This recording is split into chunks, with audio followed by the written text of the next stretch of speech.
नमस्कार, मैं स्वीटी और आप देख रहे हैं एनबीसी 24।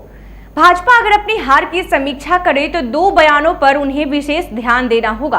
भाजपा के राष्ट्रीय अध्यक्ष जेपी नड्डा ने बीते दिन एक बयान दिया था जिसमें उन्होंने दो बयान ऐसा दिया जो भाजपा को ले डूबा। ऐसे में आपको बता दें कि अगर समीक्षा करें तो भाजपा के राष्ट्रीय अध्यक्ष जेपी नड्डा ने कहा था कि हम अपने बलबूते पार्टी चला रहे हैं, हमारी जो पार्टी है वो विकसित हो चुकी है और अब आरएसएस की जरूरत नहीं है। ऐसे में आपको बता दें कि कहीं ना कहीं जिस तरीके से जेपी नड्डा ने ये बयान दिया था उसके बाद जो है लगातार जिस स्थिति से विकसित हो चुकी है उस पर कहीं ना कहीं बयानबाजी का भी दौर चला था। नड्डा ने कहा था कि पार्टी बड़ी हो गई है और सभी को अपने कर्तव्य के साथ भूमिकाएं मिल चुकी है। आरएसएस एक सांस्कृतिक और सामाजिक संगठन है और हम एक राजनीतिक संगठन है। यह जरूरत का सवाल नहीं है, यह एक वैचारिक मोर्चा है। वो वैचारिक रूप से अपना काम करते हैं और हम अपने मामलों को अपने तरीके से मैनेज कर रहे हैं और राजनीतिक दलों को यही करना चाहिए। नड्डा ने कहा कि पूर्व प्रधानमंत्री अटल बिहारी वाजपेयी के समय और मौजूदा समय में काफी कुछ बदल चुका है। इसी कड़ी में आरएसएस की उपस्थिति भी बदल गई है। पहले हम इतनी बड़ी पार्टी नहीं थे और सक्षम थे, हमें आरएसएस की जरूरत नहीं पड़ती थी, लेकिन आज हम काफी आगे बढ़ चुके हैं और अकेले दम पर आगे बढ़ने में सक्षम है, जो उसकी दुर्गति के तत्कालिक कारण तो बने ही हैं, आगे भी मोदी सरकार के लिए संकट पैदा कर सकते हैं। जेपी नड्डा ने लोकसभा चुनाव 2024 के दौरान एक ऐसा बयान दे दिया जो न भाजपा समर्थकों के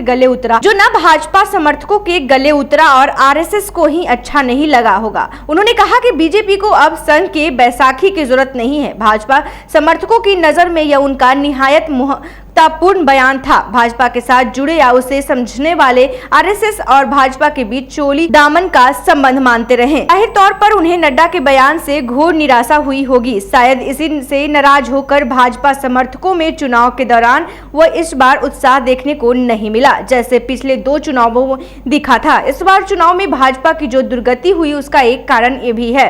वही जेपी नड्डा 31 जुलाई 2022 को कैलाशपति मिश्र के जन्म शताब्दी समारोह में भाग लेने पटना आए थे। उस कार्यक्रम में उन्होंने क्षेत्रीय पार्टियों के बारे में ऐसा बयान दे दिया जो बिहार में एनडीए सरकार की पतन करना भी माना जा सकता है। उन्होंने कहा था कि क्षेत्रीय पार्टियों का अस्तित्व अब खत्म होने वाला है। उनका यह बयान था कि जब बिहार में जदयू और भाजपा की सरकार थी, उस बयान का नतीजा कुछ ही दिनों बाद सामने आ गया। जदयू नेता और बिहार के सीएम नीतीश कुमार ने भाजपा से नाता तोड़ लिया था। उन्होंने आरजेडी के नेतृत्व वाली महागठबंधन के सरकार में दामन थामी थी। जेपी नड्डा ने इससे सबक नहीं सीखा। अक्टूबर 2023 में उन्होंने फिर ऐसा ही बयान दिया। उन्होंने कहा क्षेत्रीय पार्टियों का सफाया निश्चित है। हालांकि दोनों बयान उन्होंने बिहार की प्रमुख विपक्षी पार्टी आरजेडी को ध्यान में रख कर दिया था।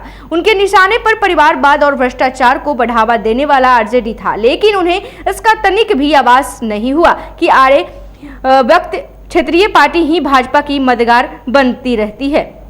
भाजपा को सरकार बनाने के लिए क्षेत्रीय दलों के भरोसे ही अब रहना पड़ेगा। वो अगर आंख दिखाए तो भाजपा को अपनी नजरें झुका कर ही रखनी पड़ेगी। अगर सहयोगी क्षेत्रीय दलों ने आंखें तरेड़ दी तो भाजपा की सारी हवा निकल जाएगी। जेपी नड्डा आरएसएस से निकले नेता नहीं है। वो उन्हें अच्छी तरह पता होगा कि संघ की पृष्ठभूमि उनकी नहीं रहती होती, भाजपा में उनकी हैसियत कितनी होती। तो ऐसे में बता दें कि जिस तरीके से भाजपा के राष्ट्रीय अध्यक्ष जेपी नड्डा ने जो बीते दिनों बयान दिया था, उस बयान के बाद जो है जनता के जो बातें थी वो कहीं न कहीं गले से उतर नहीं रहा था। तो आपको बता दें कि जिस तरीके से भाजपा के राष्ट्रीय अध्यक्ष जेपी नड्डा ने दो बयान दिया था जिसके बाद बिहार की सियासत उस वक्त गर्मा गई थी और जनता के गले से नहीं उतर रहा था, जिसके बाद जनता ने भी मुंहतोड़ जवाब चुनाव के दौरान दे दिया। ऐसे ही तमाम खबरों के लिए देखते रहे एनबीसी 24। धन्यवाद।